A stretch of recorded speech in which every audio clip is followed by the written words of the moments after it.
Report writing, it's all about the report. It's an infograph type of question. That means গ্রাফে বা পিকচারে যে information থাকে সেইটাকে আপনাকে কি করতে হবে, ওয়ার্ডে কনভার্ট করতে হবে।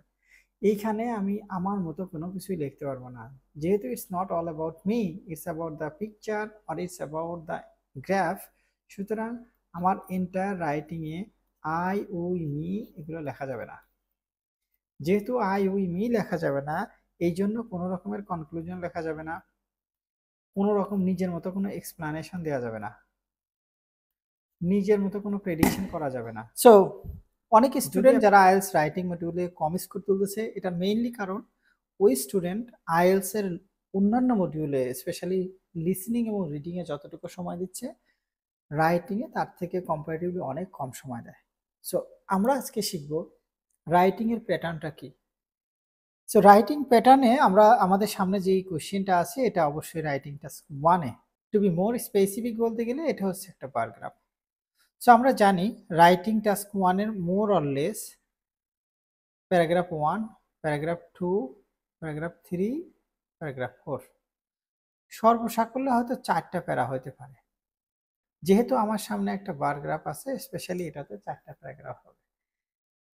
এর রেশিওটা কমে আসতে পারে, প্যারাগ্রাফের রেশিওটা, মানে আপনি যখন প্রসেসে যাবেন অথবা ম্যাপে যাবেন, যখন আপনি স্পেশালি প্রসেস লিখবেন, তখন এটা 3টা প্যারাগ্রাফে শেষ করা যায়। সো আমরা জানি IELTS it's a game, time game. আপনি যদি ভালো করতে চান, আপনাকে অবশ্যই প্রপার টাইম ম্যানেজমেন্টটা খুব ইফেক্টিভলি প্রয়োগ করতে হবে। সো আমরা আসি, দেখেন প্যারাগ্রাফ 1 এ কি হবে, প্যারাগ্রাফ 1 এ ইন্ট্রোডাকশন হবে, প্যারাগ্রাফ 2 তে একটা ওভারভিউ হবে। IELTS writing task 1 A overview is very important. আপনি যদি 7 অথবা 7+ স্কোর রাইটিং এ তুলতে চান, আপনার একটা বেস্ট ওভারভিউ লিখতে হবে। এরপরে আমরা কি লিখবো, বডি 1, বডি 2। সুতরাং এই 4টা প্যারাগ্রাফে আমার রাইটিংটা আমি কনক্লুড করব। সো এটার জন্য কতটুকু সময় দিব, প্যারাগ্রাফ 1 ইন্ট্রোডাকশন লিখবো, এটার জন্য নট মোর দ্যান 5 মিনিটস। এখন এই 5 মিনিটে আপনার কাজ কি? 5 মিনিটে আপনার কাজ হচ্ছে, এই যে এখানে একটা কোয়েশ্চেন দেয়া আছে, দেখেন the chart below shows the amount of leisure time enjoyed by men and women of different employment status. এই কোশ্চেনটাকে আমরা কি করব, read the question first, make sure you understand the picture, আপনি এই পিকচারটা বোঝেন। তারপরে আমরা কি করব, এই ইন্ট্রোডাকশন লিখবো। ইন্ট্রোডাকশন লিখবো হচ্ছে by paraphrase or rephrasing the question. So আমরা যে কোয়েশ্চেনটা দেওয়া আছে এটাকে প্যারাফ্রেজ করব। প্যারাফ্রেজ মানে another way of saying. Refresh করব, রিফ্রেশ মানে এই যে সেন্টেন্সটা বা কোয়েশ্চেনটা যে অর্ডার মেনটেন করে এখানে লেখা আছে, আমরা এই অর্ডারটা ভেঙে দিব এবং আমাদের মতো একটা অর্ডারে এটা লিখবো। দ্যাট মিনস এইখানে যে ওয়ার্ডটা আছে শুরুর দিকে, সেই ওয়ার্ডটা যদি সম্ভব হয় আপনি শেষের দিকে দেন। So it's one kinds of another way of saying, এটাকে বলে রিফ্রেশ। এর সাথে আমরা যে কাজটা করব, এই যে পিকচার দেয়া আছে, অনেক ক্ষেত্রে স্পেশালি এটাতে দেখেন পিকচারের ভিতরে ডেট আছে। সো আমি ইন্ট্রোডাকশনের ডেটটা ইনক্লুড করব। অনেক জায়গাতে ইউনিট আলাদা করে পিকচারের ভিতরে দেয়া থাকে, যেমন এখানে দেয়া আছে leisure time in a typical week by sex and employment status 1998, এত। তাহলে এখানে টিপিক্যাল উইক, এটা আমার ইউনিট। কিভাবে কাউন্ট করছে লেজার টাইম, প্রতি সপ্তাহে। ক্লিয়ার? তারপরে আমরা কি করব, ওভারভিউ লিখব। ওভারভিউতে মূলত আমরা এটার জন্য 5 মিনিট সময় দেব। 5 মিনিটে আমাদের কাজ হচ্ছে, এই যে পিকচারটা আছে এই পিকচারটাকে আমরা 2টা গ্রুপে ভাগ করব। তার মানে গ্রুপিং করব। গ্রুপিং হচ্ছে গ্রুপ 1, গ্রুপ 2, 2টা গ্রুপে ভাগ করব। যেহেতু এটা বার গ্রাফ, সেই ক্ষেত্রে আমরা কি করব, গ্রুপ 1 এ বিগ প্রপোর্শন দিব। বিগ প্রপোর্শন মানে বড় যে ফিগারগুলো আছে, মানে এটা বড়, এটা বড়, এই 2টা বড়। তো আমরা বিগ প্রপোর্শনকে গ্রুপ 1 এ নিব, স্মল প্রপোর্শন যেটা আছে সেটাকে আমরা কি করব, গ্রুপ 2 তে নিব। এই গ্রুপিং করার কাজটাই আমরা কি করব, অ্যাজ এ সেন্টেন্স আকারে লিখে ফেলবো, যেটা আমাদের ওভারভিউ অথবা সামারি। পরের 5 মিনিটে আপনার কাজ হচ্ছে প্যারাগ্রাফ 3 মানে বডি 1, এটার জন্য আমরা 5 মিনিট সময় দেব। 5 মিনিটে আমার কাজ হচ্ছে বডি 1 মানে এই যে গ্রুপ 1, আমরা বিগ প্রপোর্শন গুলো নিলাম, এটা আর এটা বা যেভাবে গ্রুপিং করি, ওই প্রপোর্শনটাকে স্পেসিফিক ডিটেইলস আমরা বডি 1 এ এক্সপ্লেন করব। বডি 2 কি করব? বডি 2 তে এই যে গ্রুপিং করছি, 2 নাম্বার গ্রুপ যে ছিল সেই গ্রুপটার স্পেসিফিক ডিটেইলস লিখব। এটার জন্য 5 মিনিট, টোটাল 20 মিনিট। সো বারবারই বলি টাইম ম্যানেজমেন্ট। আপনার আইএলটিএস স্কোরটা ভালো হবে যদি আপনি প্রপার ওয়েতে টাইম ম্যানেজ করতে পারেন। সো এইখানে দেখেন একটা কোয়েশ্চেন দেয়া আছে, কোয়েশ্চেনটা হচ্ছে the chart below shows the amount of leisure time enjoyed by men and women of different employment status. আপনি কি করবেন? আপনার প্রথম কাজ হচ্ছে এই কোয়েশ্চেনের উপরেই আপনি প্যারাফ্রেজ করবেন। তো আমরা করি, যেমন এখানে চার্ট দেয়া আছে, তো এই চার্টটার নাম আমরা জানি, এই চার্টটা হচ্ছে বার গ্রাফ। যেহেতু নোট করার জন্য আপনার এক্সট্রা কোনো পেজ দিবে না, সুতরাং আপনি এটার উপরেই নোট করা শুরু করবেন। বিলো দেয়া আছে, বিলো মানে নিচে। আপনি যখন রাইটিং লিখবেন তার নিচে কোনো ইমেজ থাকবে না, সুতরাং বিলোটা বাদ। শোজ দেয়া আছে, শো মানে দেখানো। শো এর অনেকগুলো ওয়ার্ড আছে, যেমন ইন্ডিকেট হইতে পারে, যেহেতু আমার এখানে জায়গা কম, ইন্ডিকেটস হইতে পারে, এখানে ইলাস্ট্রেট হইতে পারে, ডেমনস্ট্রেট হইতে পারে, অনেকগুলো হইতে পারে। এরপরে দেয়া আছে দ্য অ্যামাউন্ট অফ। অ্যামাউন্ট মানে আমরা যদি রেশিও দিই, আমরা যদি ফিগার দিই, both are correct. The ratio of leisure time.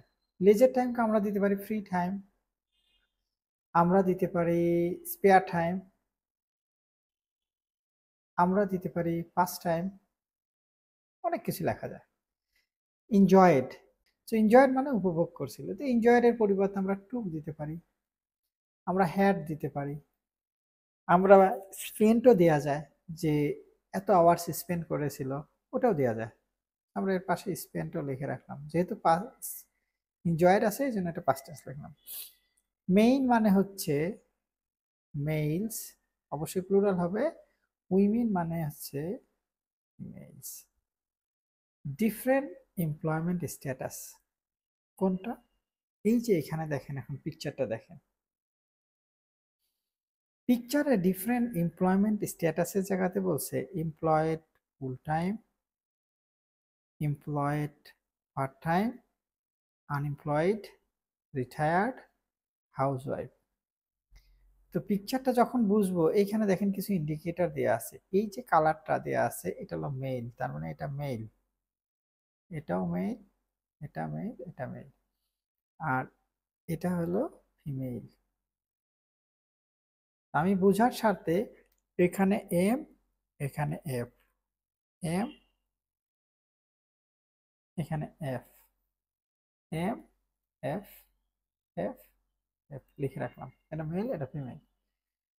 So আমার প্যারাফ্রেজ হয়ে গেল, এখন আমি রিফ্রেশ করব কিভাবে। এখানে যেহেতু আমরা প্যারাফ্রেজ করে রাখছি, আমি এটা দেখে দেখে এই পাশে ইন্টুটা লিখব। দেখেন, তো এইখানে দেয়া আছে দ্য চার্ট, দ্য চার্টের পরিবর্তে আমরা দিলাম হচ্ছে দ্য বার গ্রাফ।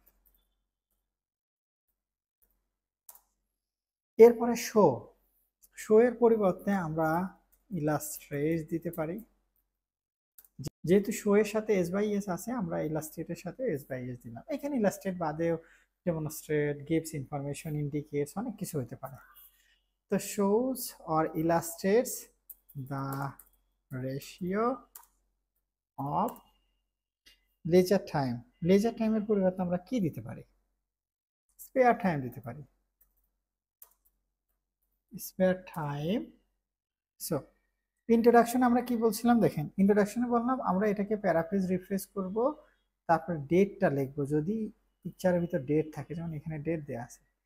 তারপরে আমরা ইউনিটও এক করব, ইউনিট মানে একক, যেমন এখানে টিপিক্যাল উইকে কাউন্ট করা হয়েছে। সো এই জন্য আমরা লিখলাম the bar graph illustrate the ratio of spare time per week. Per week মানে এই যে টিপিক্যাল উইক যেটা দেয়া আছে, typical week, typical week that, এখানে মেন দেওয়া আছে, মেনের পরিবর্তে হলো males and females of, so এখানে দেওয়া আছে দেখেন different employment status. Different employment status মানে এখানে 5টা স্ট্যাটাসের কথা দেওয়া আছে। তো আমরা এটাকে স্পেসিফিক করে দিই। আমরা স্পেসিফিক করলাম হচ্ছে 5 লেভেল অফ ওয়ার্ক স্ট্যাটাস। হয়ে গেল? হয়নি। এখন এইখানে আমরা যে এনজয়েরটা ছিল, এই যে দেখেন এনজয়েরটা, এই এনজয়েরটা আমরা শেষে নিয়ে আসতেছি। So the bar graph illustrates the ratio of spare time per week that males and females of 5 level of work status কি করছিল, এটা স্ট্যাটাস টুক। এখন কি করব আমরা, এইখানে ডেট দেয়া আছে, তো ডেটটা এখন ইনক্লুড করি। এখানে ডেট এখানে দেয়া আছে 1 বছর, আপনি বিভিন্ন ভাবে লিখতে পারেন, যেমন এখানে লিখতে পারেন ফর 1 ইয়ার ফ্রম 1998, এটা দিয়েও লিখতে পারেন। আবার আমরা সিম্পল লিখি যে সবাই যাতে বুঝতে পারে, দেখেন বিটুইন 1998 and 1999। যদি আপনি বিটুইন দেন সেক্ষেত্রে আপনাকে অবশ্যই অ্যান্ড দিতে হবে। আর আপনি যদি ফ্রম দেন, এখানে বিটুইনের পরে ফ্রম, তাহলে এখানে টু আসবে, ফ্রম 1998 to 1999। সো আমার ইন্টারাকশন মোর অর লেস শেষ। কেন শেষ হলো দেখেন, আমার রিকোয়ারমেন্ট ছিল এই যে কোশ্চেনটা আছে সেটা প্যারাফ্রেজ করব, রিফ্রেশ করব। তো আমি একটু প্যারাফ্রেজ রিফ্রেশ করেছি। রিফ্রেশ কিভাবে করলাম দেখেন, এইখানে এনজয়ের প্রথম দিকে আছে, এনজয়েরটা আমরা একটু শেষের দিকে নিয়ে আসলাম, মানে একটু রিফ্রেশ করলাম। এরপরে এখানে কোশ্চেন ছিল আমরা ডেটটা ইনক্লুড করব, ডেট, এই যে ডেট। তো দেখেন আমি ডেটটা এখানে ইনক্লুড করছি। সো ডেট আমি এখানে ইনক্লুড করে দিয়েছি। নেক্সট ইউনিটের কথা ছিল, ইউনিট মানে একক। ইউনিটটাও দেখেন আমরা এখানে পার উইক স্পেসিফিক করে দিচ্ছি। আপনি যদি এইভাবে লেখেন it will be the best introduction. Next যে কাজটা করব পরের 5 মিনিটে আমরা ওভারভিউ লিখব। Overview is very important. Overview এর ক্ষেত্রে দেখেন আমরা একটু আগে বলে আসছি যে ওভারভিউ এর ক্ষেত্রে আমরা গ্রুপিং করব। তো ওভারভিউ,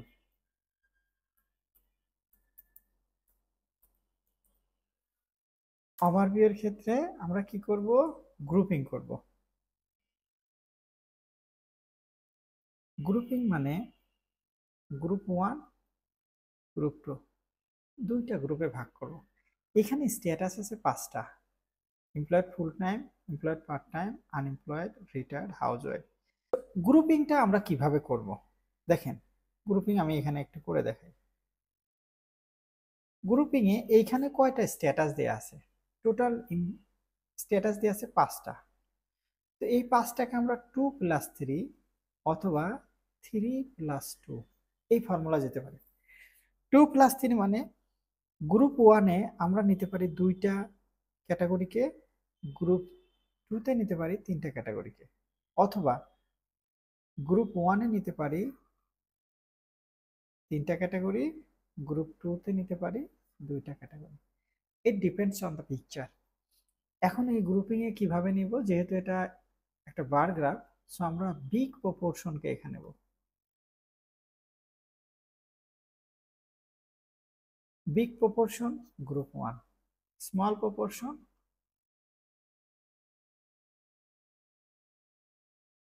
গ্রুপ 2। এই 5টা ক্যাটাগরির ভিতরে দেখেন বিগ আছে কারা, এরা, এই গ্রুপ আছে, এই গ্রুপ, আর এরা স্মল। বাট সারপ্রাইজিংলি এখানে যে বিষয়টা আমরা দেখতেছি দেখেন, মেল 3টা ক্যাটাগরিতে আছে, employed full time, unemployed, retired. Female আছে 2টা ক্যাটাগরিতে, এমপ্লয়েড পার্ট টাইম, হাউসওয়াইফ। আরও একটা বিষয় দৃশ্যমান, এই যে 3টা ক্যাটাগরিতে মেল এবং ফিমেল উভয়ই আছে, এখানে আবার মেল বেশি লেজার টাইম এনজয় করছে। ঠিক আছে, তো আমরা কি করলাম, আমরা গ্রুপিং করলাম হচ্ছে এইখানে মূলত আমরা গ্রুপ ওয়ানে নিচ্ছি বিগ প্রপোর্শন, এর সাথে আমরা যেটা করব ওটা না নিয়ে আমরা নিই বোথ জেন্ডার। বোথ জেন্ডার মানে এই যে যেখানে মেল এবং ফিমেল উভয় আছে, আর এটাকে নিচ্ছি সিঙ্গেল জেন্ডার,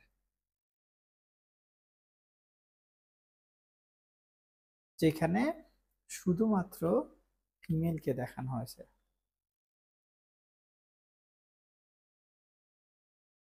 ক্লিয়ার? সো এইখানে দেখেন, এখন আমরা এই ওভারভিউ এটা কিভাবে সাজাবো।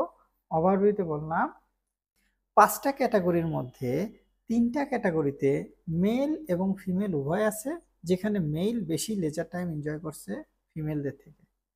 আর 2টা ক্যাটাগরি শো করা হয়েছে শুধুমাত্র ফিমেলদের ক্ষেত্রে, এখানে কোনো মেইলের ডেটা নেই। এই কথাটা আমরা এখন দেখেন সুন্দর করে লিখে ফেলি।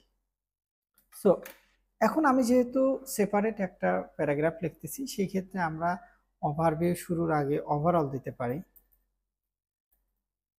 সো ওভারঅল দিয়ে একটা কমা দিলাম, কি দিব, সো মেইন স্পেন্ট, অবশ্যই পাস্ট টেন্স হবে যেহেতু এই ঘটনাটা বর্তমান সময়ে না, এটা পাস্ট টেন্স 1998-99। তো men spent more hours of, কি ওখানে যেহেতু আমরা স্পেয়ার টাইম দিয়েছি, এখন এটা ফার্স্ট টাইম দিই, first time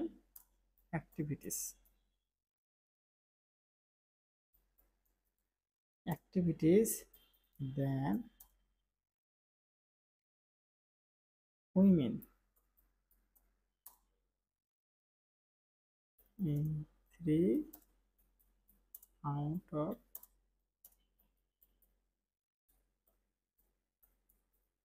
of 5 categories. Clear? So আমরা বললাম men spend more hours of pastime activities than women in 3 out of 5 categories. However,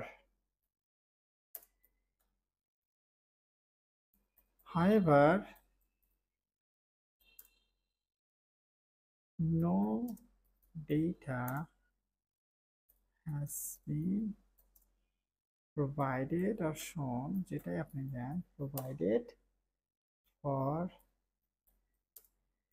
men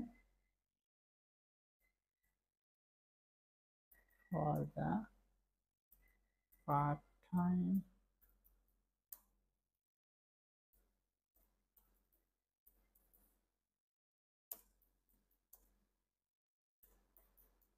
house